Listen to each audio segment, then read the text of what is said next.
Hola, buenas tardes. Muy bien, vamos a interrumpir su programación por mundial. El día de mañana a las 10 de la mañana estamos todos convocados para estar en una oportunidad extraordinaria, creo que tenemos luego 36 años, ¿no es cierto?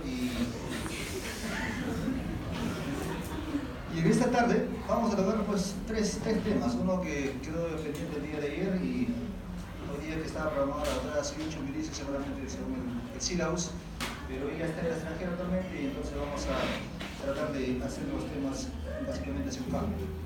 En primer lugar vamos a ver sobre el tema de la semiología de la paratiroides.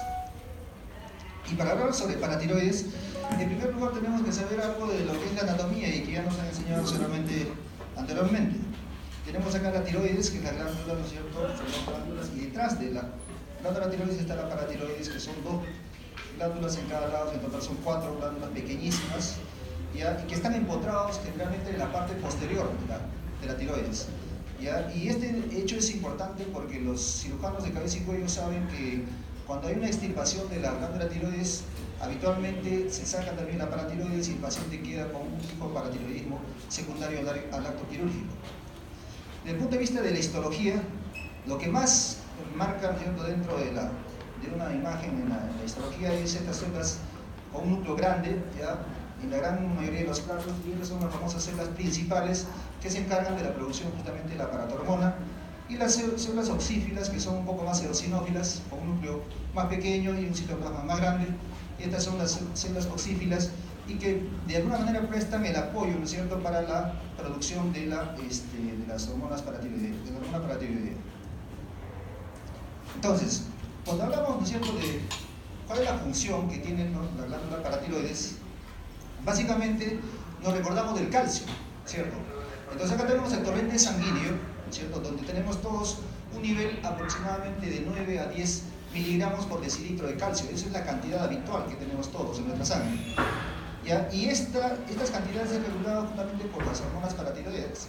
Si tenemos una cantidad disminuida, entonces aumenta la producción de la paratormona, y si está incrementada, entonces disminuye. Eso es el efecto fisiológico normal, ya que existe. Entonces, este efecto, ¿no es cierto?, de la absorción del calcio, ¿no es cierto?, para mantener una calcemia adecuada en la sangre, depende también de la vitamina D, ustedes lo saben. Cuando tenemos vitamina D, la vitamina D se encarga de la absorción de calcio a nivel del tubo digestivo, sobre todo el duodeno, es donde más se absorbe el calcio, por acción de la vitamina D, y también la absorción de calcio a nivel del tubo contorsionado proximal a nivel renal. Eso es lo habitual. Entonces, cuando hay problemas justamente con respecto ya a la paratormona, tenemos que ver de que el blanco más importante de la acción de la paratormona es a nivel del hueso, o sea, a nivel de los osteoclastos, que son las células que destruyen o degradan al hueso. De esta manera, el calcio que fundamentalmente sale en el cuerpo es a nivel del hueso. Entonces, cuando hablamos de hiperparatiroidismo, vamos a ver de que hay varios tipos. Hay uno que es primario.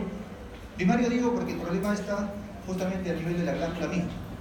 ¿Y por qué motivo podría haber un hiperparatiroidismo primario? Esto se debe habitualmente por adenomas. Adenomas son tumores benignos que aparecen en la glándula paratiroides y estas producen justamente la hormona.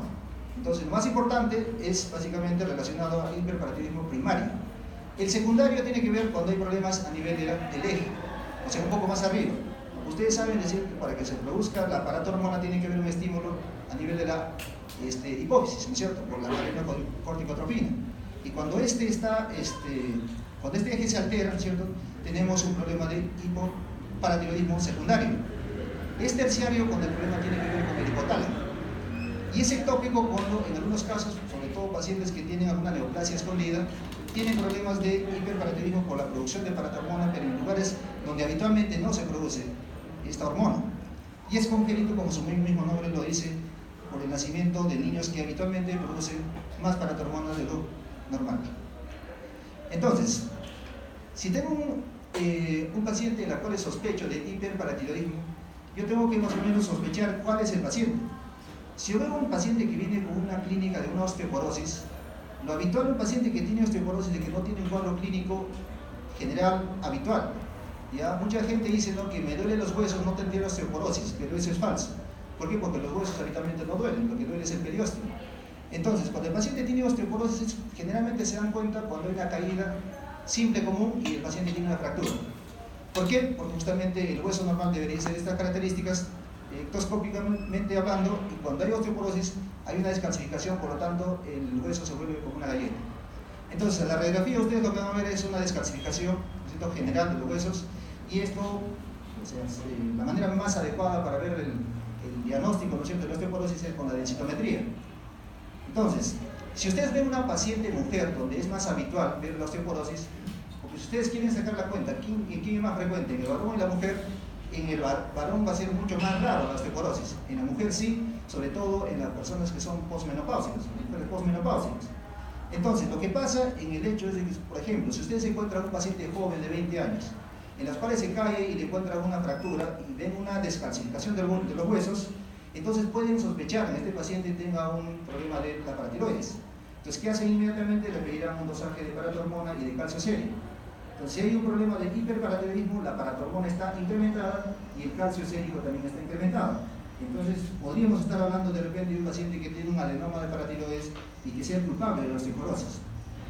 Haciendo más, ¿no?, buscando más datos clínicos, el paciente con este problema de hiperparatiroidismo podría venir con una pancreatitis aguda.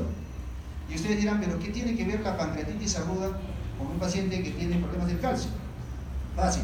Ustedes dicen, mira, el paciente que tiene pancreatitis aguda, lo más común, ¿no es cierto?, cuando han visto gastroenterología, es de que el paciente se relaciona a un cálculo que se haya enclavado en la vía biliar. Eso es lo más habitual, ¿cierto? Pero si es que eso es normal o eso es negativo, ¿no es cierto?, no hay ningún cálculo en la vía biliar, ustedes dicen, de repente el paciente tenga un problema en el calcio y le sacan un dosaje de calcio y están notablemente incrementados. Entonces, ¿qué relación hay entre el incremento del calcio y pancreatitis? Cuando hay mucho calcio a nivel de la sangre, ¿no es cierto?, las células que producen la insulina, ¿no es cierto?, y la amilasa y lipasa a nivel del páncreas se incrementan notablemente. Entonces, esto es lo que hace justamente la inflamación a nivel del páncreas, ¿no es cierto? Entonces produce una pancreatitis aguda, secundario justamente a la hipercalcemia que tiene el paciente. Entonces, dentro de las causas raras de pancreatitis tienen que buscar obligatoriamente que no esté el calcio incrementado. Otro, si ustedes tienen un paciente que viene por dolor lumbar, y ustedes ya han visto ya en el cuadro clínico de un paciente que tiene una litiasis en la vía urinaria, dependiendo, ¿no?, dependiendo dónde está el cálculo, si de repente es un cálculo renal, va a estar el dolor relacionado justamente a nivel de donde está el riñón, o sea, el dolor lumbar. Si está un poco más abajo, ya en la vía ureteral, de repente, ¿no es cierto?, el cálculo puede ser tan intenso que en muchos casos se asocia a hematuria o en algunos casos hay dolores a nivel del testículo del lado donde está el cálculo, o sea, del lado ipsilateral. Entonces, dependiendo, ¿no?, dónde sea la localización. Pero si una persona, por ejemplo, joven, que no tiene antecedente de nada, yo encuentro un cálculo en la vía urinaria, estoy obligado, ¿no es cierto?, a buscar por qué motivo este paciente está formando cálculos en la vía urinaria. Y una de las cosas que se tiene que descartar justamente es el problema de la paratormona. O sea, descartar de que no hay un hiperparatiroidismo, como la imagen que vemos acá, ¿no es cierto?, una imagen donde vemos un cálculo en la vía urinaria. ¿Por qué motivo? Porque los cálculos habitualmente son de oxalato de calcio. Y el oxalato de calcio se forma sobre todo cuando hay una filtración exagerada, ¿no es cierto?, del calcio en el nivel de la vía urinaria. Esto, por ejemplo, usted mira, pero doctor, este es un cálculo grande, no será un cálculo para el informe en relación a pacientes que tienen infecciones crónicas de la vía urinaria por proteus, ¿no?, que es una de las causas de litiasis de la vía urinaria. Pero en este caso, ¿no es cierto?, ustedes medirán, ¿no?, el calcio en la orina y encontrarán seguramente incrementado. O sea, hay una hipercalciuria relacionada al hiperparatiroidismo también. La úlcera péptica. Ustedes saben, ¿no es cierto?, que para la producción del ácido, ¿no?, del ácido clorhídrico necesitamos también calcio a nivel del intracelular. Entonces, el paciente que tiene demasiado calcio a nivel del torrente sanguíneo, lo que van a ver es que el paciente se queja crónicamente de gastritis y gastritis. Y seguramente han visitado a un montón de gastroenterólogos y todos les dicen, no, hay que darle omeprazol, antiácidos. Y eso sea la historia constante que tiene el paciente. Entonces, cuando un paciente tiene una úlcera péptica, ¿no es cierto?, que no está bien diagnosticado, no bien seguido a lo largo de la evolución, hay que descartar de que no esté haciendo hipercalcemia este paciente, porque estos pacientes hacen hemorragias digestivas, ¿cierto?, con mucha frecuencia, y es un motivo de hospitalización frecuente en los pacientes. La hipertensión arterial. Ustedes saben, ¿no es cierto?, que para un paciente sea hipertenso, ustedes dicen, ¿no es cierto?, tiene que haber dos problemas. O bien es el gasto cardíaco, ¿no es cierto?, y el otro es la resistencia vascular periférica. Entonces, si aumentan ambas cosas, aumenta la presión arterial, porque hay una relación directa. En el paciente que tiene hipercalcemia, ¿no es cierto?, se ha visto de que el músculo liso de todas las arterias periféricas se encuentra más, ¿no?, hay mucha más resistencia. Entonces, cuando hay más resistencia, naturalmente va a haber más presión arterial en estos pacientes. Por lo tanto, un cuadro clínico importante también es el tema de la hipertensión arterial. El otro, ¿no es cierto?, es ya, si ustedes piensan en paciente ya demasiado, muy sospechoso de que tenga hiperparatiroidismo y sospechan en que hayan trastornos de los electrolitos, porque ustedes saben, si hay hiperparatiroidismo, hay hipercalcemia, ¿cierto? Y si hay hipercalcemia, hay trastornos también a nivel del electrocardiograma. Les presento acá el electrocardiograma donde tienen la onda P, ¿no?, la onda Q, R, la onda S y la onda T. Lo que hay habitualmente en estos pacientes que tienen hipercalcemia es un acortamiento del segmento QT. Acá tienes el segmento QT, Q, inicio del Q y termina con la T, ¿ya? Y este segmento normalmente mide 350 a 440 milisegundos, ¿ya? Eso es lo normal, el tamaño normal de este segmento QT. Pero el paciente que tiene hipercalcemia, este segmento se acorta, ¿ya? O sea, menos de 350 milisegundos. Por lo tanto, es otra sospecha, ¿no es cierto?, de que el paciente esté haciendo hipercalcemia. Y a la larga, este paciente, ¿qué podría hacer al acortarse el segmento QT? Arritmias cardíacas que pueden terminar inclusive en paro cardíaco. Ese es el riesgo de tener un paciente con hipercalcemia. Otro. Lo más común, ¿no es cierto?, es cuando ustedes tienen un paciente me duele las articulaciones, doctor, me suena, tengo como un crujido, ¿no es cierto?, me suena como conejo las articulaciones. Entonces, lo más común de un paciente adulto mayor es de que se trate de una artrosis, ¿no? Es lo más común. O si es una persona joven que se le inflama, se aumenta el volumen de las articulaciones, si una persona joven, mujer, piensen ustedes en artritis reumatoide. Si es simétrico, ¿no es cierto?, con más razón. Pero si es una persona que no tiene estos antecedentes de nada, ¿no?, problemas reumatológicos para nada, y dice que constantemente me duelen las articulaciones, ustedes piensan, ¿no es cierto?, en problemas de hipercalcemia. ¿Y cómo así? ¿Por qué? Porque el calcio también se puede acumular a nivel de, justamente de la sinovia, del espacio articular. Se acumula ahí en esa zona, ¿no es cierto? Y ustedes van a ver pacientes que tienen, cuando les sacan una radiografía de la rodilla, se van a dar cuenta de este detalle. Normalmente la rodilla debería ser, o sea, el hueso en la parte inferior debería ser así, más o menos. Pero si se dan cuenta, ustedes está un poco más blanquecina, como que le deben dar una pintada en esta zona, ¿no es cierto? ¿Y esto qué es? Acúmulo de calcio, ¿ya? O sea, el calcio también se ha acumulado en esta zona, y esta entidad se llama la condrocalcinosis, que podrían ustedes documentar mejor con una radiografía, o perdón, con una ecografía de la rodilla. Esa es la famosa condrocalcinosis. Otras alteraciones gastrointestinales, ¿no es cierto?, pueden tener anorexia, náuseas, vómitos, y el paciente puede sufrir estreñimiento, porque mucho calcio en la sangre también puede tener problemas de estreñimiento. Y otro detalle, cuando seguramente ustedes han visto las neoplasias endocrinas múltiples, tenemos de dos tipos, el NEM1 y el NEM2. Estas, algunos pacientes que tienen el NEM1, tipo 1, y el tipo 2A, se relacionan también a problemas de la paratiroides, Entonces, como, si bien es cierto, a un inicio le dije, ¿no es cierto?, que lo más común son los adenomas, que son tumores benignos de la paratiroides, que producen, ¿no es cierto?, incremento de la paratormona. También las neoplasias, como en este caso, ¿no es cierto?, las neoplasias podrían producir, ¿no es cierto?, esta hormona y de tal manera crear hiperparatiroidismo secundario a neoplasias endocrinas múltiples. Y digo que es múltiple porque también pueden, ¿no?, asociarse a problemas de la hipófisis, de las suprarrenales, ¿no es cierto?, del mismo páncreas, ¿no es cierto?, y es una relación ya que seguramente lo han visto en otra clase. Pero en este caso quiero que se acuerden de que tanto el tipo 1 y el tipo 2 se asocian o se pueden asociar, ¿no es cierto?, a hiperparatiroidismo. Continuando, tenemos acá la famosa esclerosis de Monkenberg, ¿ya? ¿Y en qué consiste esta esclerosis de Monkenberg? Si ustedes se dan cuenta, esto es, ¿no es cierto?, un vaso sanguíneo que ha sido cortado macroscópicamente, y ven ustedes un engrosamiento como si fuera acúmulo de grasa, ¿no?, que en este caso ustedes dirían por decir una placa de ateroma, pero no. Si se dan cuenta, ¿no es cierto?, esto es más blanquecino de lo habitual. Y esto blanquecino histológicamente, ¿qué cosa es? Calcio, ¿ya? Toda esta zona que están viendo acá es calcio acumulado a nivel de la media de la arteria.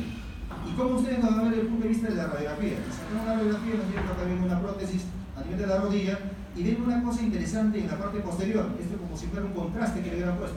Esto es la arteria, ¿no es cierto?, la arteria femoral que llega al hueco popliteo, y miran, calcificada. Esta calcificación es la esclerosis de Monkenberg, que clínicamente ustedes podrían determinarlo como que hay disminución de los pulsos a nivel de los miembros inferiores, ¿no? Esa entidad se llama la famosa esclerosis de Monkenberg, que puede llevar a isquemias críticas e incluso, ¿no?, a a las amputaciones en relación a isquemias. Cuando hay mucho calcio, naturalmente se filtra un montón de calcio por la vía urinaria y se forman, ¿no es cierto?, estas pelotitas a nivel de los riñones, y a esta entidad, ¿cómo se llama? La famosa nefrocalcinosis. Lo están viendo acá, ¿no es cierto?, es una radiografía. Porque esta es una radiografía, ¿no? Miren ustedes la forma del riñón, ¿cierto?, llena de calcio. En la ecografía van a ver también ustedes como si fuera un neuronato ahí, ¿no? Pequeño, y finalmente es la acumulación de calcio a nivel de los riñones, la nefrocalcinosis. Calcificación de las válvulas también. Si ustedes no han visto la semiología de las válvulas y han dicho no sabe qué, mira, la primera causa de estenosis de la válvula mitral es secundario a un problema de fiebre reumática, ¿no es cierto?, que ha tenido el paciente antes. Y ustedes dicen, pero ya, nunca ha tenido fiebre reumática. El paciente nunca ha tenido endocarditis, que podría ser otra de las causas, ¿no?, de valvulopatías. Entonces piensan en que de repente el calcio está incrementado. Y de repente encuentran ustedes un paciente que tiene una estenosis, por ejemplo acá tenemos, ¿no?, la arteria aorta, y tenemos justo en la base de la válvula aorta, en una de las válvulas, ¿no es cierto?, una calcificación. Y esta calcificación lo que está llevando finalmente a una estenosis de la válvula aórtica. Ustedes saben, ¿no es cierto?, la clínica ya la clásica, ¿no?, de la estenosis, un paciente podría venir con un síncope, angina y isquemia. Entonces, ¿cómo se diagnostican? Con unas auscultadas, ¿no es cierto?, a nivel del espacio, el segundo espacio intercostal del lado derecho, ¿cierto?, y el cuadro clínico evidente que te dice que es un paciente que está haciendo seguramente una estenosis aórtica severa, ¿ya?, en el contexto de hipercalcemia en este caso. Esta es una tomografía donde también se ve la calcificación, ¿no?, la calcificación de la válvula aórtica en este caso. Después hay otras imágenes interesantes que ustedes, ¿no?, lo puse acá dos.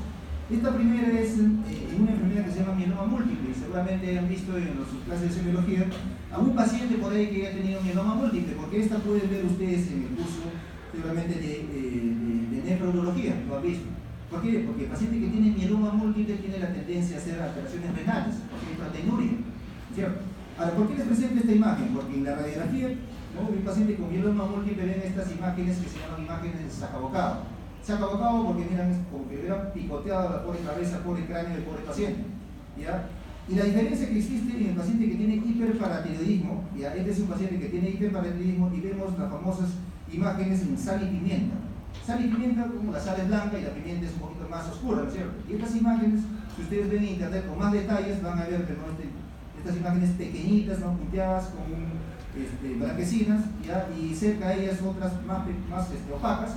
Esas son las imágenes justamente que le llaman de sal y pimienta, ¿ya? Esta es la característica clásica también de un paciente que tiene hiperparatiroidismo.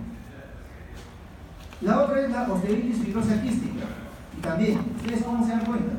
Un paciente de repente se golpea y se fractura, ¿cierto? Ya le sacan una radiografía y, oh sorpresa, el paciente tiene una descalcificación, una osteoporosis, y también encuentras una imagen media quística, justamente, ¿no? Y ahí viene el nombre de osteoitis fibrosa quística, ¿ya? Y teniendo esta quiste, ¿no?, uno de los huesos, finalmente esto agarra huesos largos, ¿no?, por ese motivo que se le ha puesto acá el peroneo, como ejemplo. En este caso tiene más riesgo de fractura. Un pequeño golpe podría fracturarse el paciente y ya llegas al diagnóstico, ¿no?, de una osteoitis fibrosa quística en el contexto del hiperparatiroidismo. El otro es el tumor pardo. ¿Y cómo viene un paciente que tiene tumor pardo? Los tumores pardos habitualmente ocurren en el cuello, ¿no es cierto?, en el macizo facial. ¿Y cómo es lo que viene el paciente? Viene con una tumoración que ha ido creciendo, ¿no es cierto? Ya pues, no hay una simetría solamente facial, ¿ya? Y cuando le saca el cirujano encuentra, bueno, este tumor que es de color pardo, y ahí viene, ¿no?, el nombre de tumor pardo. Entonces, eso también es otra de las manifestaciones, no se olviden, ¿no?, del paciente que tiene hiperparatiroidismo. El otro, ustedes dirán, pero mira, acá tenemos la famosa resorción subperióstica. Y ustedes saben, ¿no es cierto?, que tiene el hueso y encima del hueso lo está cubriendo a todos los huesos, el periósteo. El detalle, cuando ustedes tienen un paciente que tiene osteoporosis, la descalcificación casi es uniforme de todos los huesos. Pero en este caso particular del hiperparatiroidismo, ¿no es cierto?, el hueso, ¿no es cierto?, se descalcifica por debajo del periósteo. Justamente ahí viene, ¿no es cierto?, el tema de la resorción subperióstica. ¿Y dónde es más frecuente? En las manos. Justamente por ese motivo le he traído esta imagen para demostrarles a ustedes, ¿no es cierto?, de que la resorción es más que todo en las manos. ¿Ya? Eso es la famosa resorción superióstica, que tiene obviamente más riesgo de fractura, por supuesto. Otras manifestaciones tenemos la astenia, ¿no es cierto? Si alguien tiene mucho calcio, usted dirá, pero si hay bastante calcio, el paciente debe estar, ¿no?, fornido, con mucha fuerza, mucha vitalidad, pero no, al contrario, está astenia, hipotonía muscular, debilidad muscular. como el paciente que tiene hipercalemia, seguramente cuando lo han visto ustedes en su clase, ¿no? En su clase de potasio. Han visto que el paciente que tiene potasio incrementado tiene una debilidad, ¿cierto? Tal debilidad que puede llevar inclusive hasta el paro cardíaco, el paciente que tiene hipercalemia. Puede haber fasciculaciones, ¿cierto? Fasciculaciones son, ¿no es cierto?, movimientos musculares, básicamente de segmentos musculares. A diferencia de las mioclonías, que todo músculo se mueve, ¿no? Ustedes lo pueden ver. Esa es la mioclonía. En este caso, lo que más abunda son las fasciculaciones. Trastornos psíquicos, ¿ya? Y muchos pacientes que tienen hipercalcemia han terminado en psiquiatría. ¿No? El paciente ya se volvió confuso, mira a todo el mundo, se vuelve irritable, seguramente está con ansiedad, ¿no es cierto? Y lo mandan a la psiquiatría. Y el psiquiatra, bueno, pues no lo busca todo y no encuentra realmente nada. Dice, no, encuentre, de repente tiene un problema metabólico. Y dentro de ese problema metabólico, ¿qué le pedirán ustedes? Glucosa, ¿no es cierto? De repente está haciendo una hipoglicemia, hiperglicemia. De repente le buscarán problemas del sodio, ¿no es cierto? O sea, la hipernatremia o la hiponatremia también nos pueden traer encefalopatía. Otro, ¿no? De repente está haciendo una uremia, una encefalopatía urémica. Eso es lo metabólico. Y en ese contexto de buscar enfermedades metabólicas, ustedes tendrán que buscar, ¿no?, el calcio. Porque la hipercalcemia, ¿no es cierto?, te puede crear problemas cerebrales, inclusive coma relacionado a hipercalcemia. Depresión, letargia, sopor y coma. Aumento del calcio. El otro detalle importante es de que cuando hay hiperparatiroidismo, o sea, la paratormona lo que hace es destruir el hueso por la acción de los osteoclastos, pero por otro lado lo que hay es una disminución de la reabsorción del fósforo a nivel del túbulo contorneado. Entonces, como se disminuye la reabsorción de fósforo a nivel del riñón, entonces en el examen de sangre solamente ustedes van a encontrar una disminución del fósforo. Muy bien, con el otro, ¿no? El contrario, básicamente, ¿no?, el contrario del hiperparatiroidismo es el hipoparatiroidismo. ¿Cuál es el cuadro clínico? ¿Por qué motivo viene un paciente? En primer lugar, tenemos que saber, ¿no?, cuáles son las causas. La principal causa de hipoparatiroidismo es la tiroidectomía, y esto es lo que le decía en un inicio. Cuando un paciente tiene un cáncer, ¿no?, cáncer anaplásico, cáncer en las cuales el cirujano diga, ¿sabe qué? Esto hay que sacarlo, inclusive hay exceles ganglionares, porque hay ganglios periféricos que muchas veces se comprometen por la enfermedad. Entonces dicen, vamos a sacar toda la tiroides, y ustedes saben que están cuadraditas la glándula paratiroides y se sacan todo. Por lo tanto, la tiroidectomía es una causa, ¿no es cierto?, de repente la principal causa del hipoparatiroidismo. Y el otro es el síndrome poliglandular autoinmune. Síndrome poliglandular, o sea, agarra varias glándulas, más o menos similar que el NEM, ¿no?, que la neoplasia endocrinea múltiple, pero en este caso es el síndrome poliglandular autoinmune. Y como es autoinmune, el problema del paciente que tiene que ver con una destrucción, ¿no?, así como el Addison, ustedes ya luego lo veremos, es una enfermedad autoinmune, entonces destruye muchas glándulas en su cuerpo. Y creo que eso es un tema también que lo van a ver luego. Hay una clase de síndrome poliglandular autoinmune. En este caso lo que se daña, ¿qué cosa es? Tu paratiroides. El síndrome de Digeorge es una enfermedad hereditaria, ¿cierto?, donde hay un problema genético a nivel del cromosoma 15, y esto tiene que ver con una agenesia tanto de la tiroides, de la paratiroides y del timo. O sea, pacientes que nacen ya sin esos órganos, entonces naturalmente tienen hipoparatiroidismo, que es raro. La hipomagnesemia en algunos casos se asocia también, ¿no es cierto?, al tema de hipoparatiroidismo, y algunos de los cuales lo buscan todos y no lo encuentran si se consideran como idiopáticos. Entonces, ¿cuál es el cuadro clínico por lo que viene un paciente que tiene hipoparatiroidismo? La tetania en sus diferentes manifestaciones. O sea, si hay calcio bajo en la sangre, entonces muchas acciones que normalmente dependen del calcio van a ser alteradas, y por eso hay tetania en varias manifestaciones. Lo veremos acá. En primer lugar es el signo de Chostek, ¿ya? Y el signo de Chostek es un signo que de hecho lo van a ver ustedes en pacientes en las cuales sospechan de hipoparatiroidismo. ¿Por qué es esto? Por el tema del calcio. O sea, si hay hipocalcemia, entonces ustedes le buscan, ¿no es cierto?, con el dedo. Lo que realmente tienen que hacer es una percusión a nivel de la parte anterior, ¿no es cierto?, del pabellón auricular, justamente por donde pasa el nervio facial, y en esa zona ustedes van a percutir. Y la respuesta que van a encontrar es como una mueca, miren, el paciente que les está haciendo. No es que le están haciendo gracias, sino es parte, no, de la hipocalcemia que tiene el paciente, y le hace una mueca, así es el lado. Y es rápido, ¿no? Bilateral. Porque si ustedes piensan de repente un problema, ¿no?, de par craneal, de que de repente un virus ha entrado, es una parálisis facial periférica, en este caso las parálisis faciales periféricas generalmente son unilaterales. Entonces ustedes inmediatamente harán, ¿no?, la prueba también en el otro llado. ¿Cierto? Entonces en este caso el Chomsky debería ser bilateral porque el tema del potasio, del calcio, es de manera bilateral. Entonces es el signo de Chomsky positivo. Esta mujer, porque de repente le han operado la tiroides, no hay antecedentes. El otro es el síndrome de Trousseau, el signo de Trousseau. Trousseau, ustedes saben que es un francés que ha descubierto un montón de cosas, ¿no? Hay síndrome de Trousseau por un lado, ¿no? En este caso es un signo de Trousseau. Y el signo de Trousseau tiene que ver con que ustedes tienen que agarrarnos su manguito del estetoscopio, pero del tensiómetro, y hacen una compresión por un minuto, escuchen bien, por un minuto, ¿ya? Y al minuto lo que hacen es una disminución, ¿no es cierto?, en la circulación. Se hace de que no pase nada de sangre, por acá, en la parte distal. Y cuando hay hipocalcemia, ¿cierto?, cuando hay hipocalcemia, la respuesta normal que ocurre en la mano es justamente la retracción y se vuelve así la mano del paciente, así espontáneamente, se vuelve así. ¿Ya? Y este signo también lo llaman algunos semiólogos como el signo de la mano del partero. ¿Por qué? Porque la partera lo que hace es, ¿no es cierto?, para introducir, ¿no es cierto?, para ver dónde está el bebito, hace esto. A diferencia, ¿no es cierto?, del dedo ginecológico, que es así, normalmente, y esta es la forma. En este caso se vuelve así, por eso se llama como mano de partera. Y esto ocurre justamente cuando hay hipocalcemia. ¿Por qué? Porque si no hubiera hipocalcemia y ustedes pueden hacerse la prueba dentro de su casa, por un minuto se hacen, lo más probable es que de repente se va a volver un poquito más cianótico tu mano, pero nunca se va a volver de esta manera porque tu calcio está normal en la sangre. ¿Ya? Entonces, este es el famoso signo de Trousseau positivo. Las convulsiones, ¿no es cierto?, porque también, ¿no es cierto?, el tema del calcio tiene que ver con repolenización, ¿no es cierto?, de una neurona, y si no hay calcio o hay calcio en exceso, tanto la deficiencia como el exceso pueden crear convulsiones en el paciente.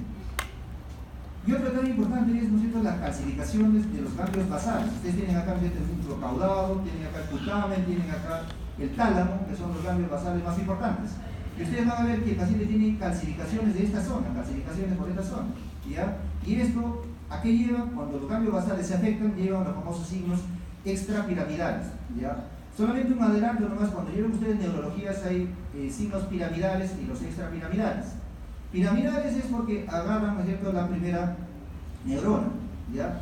Y el signo más importante de la vía piramidal es el signo de Babinski. Y ya van a ver solamente cuando lleven neurología. Babinski es, ¿no es cierto?, cuando ustedes con una llave, con un objeto duro, ¿no es cierto?, por la parte lateral del pie, ¿no es cierto?, hacen esto en forma de L, la respuesta que ustedes van a encontrar es como si estuviera haciendo ok, ¿no es cierto? Ese es el signo de Babinski positivo dentro en el pie, ¿ya? Y si eso encuentran ustedes en un paciente que está haciendo este problema de hiperparatinismo, ustedes dicen que es un signo extrapiramidal. Cuando ustedes le hacen de repente el signo de la, ¿qué se llama? El signo de la rueda dentada, los signos extrapiramidales habitualmente lo ven en pacientes que tienen Parkinson. Y el paciente que tiene Parkinson, ¿no es cierto?, tiene su marcha un poco aumentando la base de sustentación, ¿ya? Y mirando siempre al frente, empieza de poquito y empieza así. Se para, van a ver ustedes abuelitos seguramente en los parques que caminan de esa manera con su bastoncito, empiezan a caminar y luego paran un ratito, rápido, para. Eso habitualmente se asocia a signos extrapiramidales en relación a el tema de Parkinson. Algo similar ocurre cuando hay calcificación de las bases, ¿ya?, de los ganglios basales, los famosos signos extrapiramidales. El otro signo, ¿no? Y en el hiperparatinismo había, ¿no es cierto?, acortamiento del segmento ST, en este caso hay alargamiento del segmento ST. Y esto que podría llevar a arritmias, porque la hipocalcemia también puede llevar a arritmias cardíacas e inclusive a paro cardíaco por hipocalcemia. El otro, si hay poco calcio en la sangre, ¿no es cierto?, entonces la bomba cardíaca no funciona porque está pidiendo calcio y entonces hay insuficiencia cardíaca. Y acá tenemos un signo que es la incurgitación yugular, ¿no?, en este caso, porque el paciente está haciendo una insuficiencia cardíaca seguramente. Está con oxígeno, con la cándula vinasal. El pelo áspero y seco también es otra de las lamentaciones poco habituales. Y el otro son las uñas ásperas y quebradizas, ¿no es cierto? Ustedes ven aquí. Acá mira, como que están rotas, acá en esta parte está rota. Esta es otra de las lamentaciones porque hay poco calcio a nivel de la sangre. La carie dental. La carie dental, habitualmente las caries dentales son las partes de clive, ¿no es cierto?, en los dientes de la parte inferior. Cuando ustedes vean, ¿no es cierto?, caries dentales en la parte superior de personas que supuestamente tienen una buena higiene y todo, entonces de repente tienen problemas en el calcio, ¿ya? Entonces en este caso, miren ustedes, tienen una carie dental, ¿ya?, y dentro del contexto general, fíjense ustedes el problema de la paracarditis. El lidio adinámico. Ustedes tienen acá una radiografía de un paciente que tiene, ¿cómo se dan cuenta que tiene un paciente que un ilio adinámico? Tiene por distensión abdominal, náuseas, vómitos, el paciente está haciendo un cuadro obstructivo intestinal, ¿ya? Y ustedes le sacan una radiografía y ven, pero que todo está hinchado, mira, acá tiene un poquito de pila de moneda inclusive, pila de moneda, porque es una característica importante, un edema de las asas intestinales. Todo esto no debería verse normalmente en el intestino, pero este es un edema. Entonces esto significa que hay un cuadro obstructivo. ¿Y por qué se está obstruyendo? ¿Porque hay un invólucro de sigmoides? ¿Porque hay un tumor? No. En este caso ustedes tienen que, ¿no?, plantear dentro de los diagnósticos diferenciales. ¿Por qué motivo estás teniendo una obstrucción? No es cáncer, no es fecaloma. Entonces, le piden el potasio sale normal, porque la hipocalemia también te puede llevar, ¿no es cierto?, a ilio por falta de movimiento, falta de potasio. Entonces también le sacan el calcio, y si el calcio está bajo, ahí tienen el responsable. Corrigen el calcio y empieza nuevamente, ¿no?, el intestino a trabajar como debe ser y se resuelve el ilio alinámico. La catarata es otra manifestación, señor, de un paciente que tiene hipoglucemia y acá está, ¿no?, la catarata, y justamente por eso es la relación que siempre ha existido, ¿no es cierto?, en el nombre de la catarata en esta pequeña. Muy bien, eso es básicamente como la primera parte, ¿cierto? Si tienen alguna pregunta sobre la hipo o hiperparatiroidismo, estamos acá para resolver.